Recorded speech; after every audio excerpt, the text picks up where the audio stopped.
Kisah seorang tukang becak motor rela menambal lubang jalan raya yang sering dilintasi oleh putrinya. Aksi mulia itu dilakukan tukang becak motor tersebut untuk menghindari putrinya dari maut agar tidak terjatuh dan mengalami kecelakaan. Seorang tukang becak motor bernama Gufron menambal lubang di ruas jalan raya kecamatan dekat Karangbinangun, Lamongan, Jawa Timur. Aksi warga desa Dinoyo ini dilakukan atas inisiatifnya sendiri menggunakan alat dan bahan yang dia miliki. Aksi tersebut telah dilakukannya selama 2 hari berturut-turut seorang diri. Tangan keriput Gufron cekatan menuangkan aspal bekas dari dalam sak ke lubang jalan di kawasan kecamatan dekat Karangbinangun, Lamongan, Jawa Timur. Sesaat kemudian, Gufron memukul-mukulkan palu untuk memadatkan aspal yang menutup lubang. Tindakan Gufron dilandasi kekhawatiran putrinya akan celaka ketika melintasi jalan berlubang.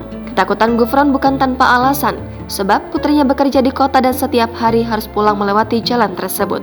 Berbekal peralatan seadanya, Gufron yang sehari-hari mengais rezeki sebagai tukang becak motor menambal tiap lubang jalan.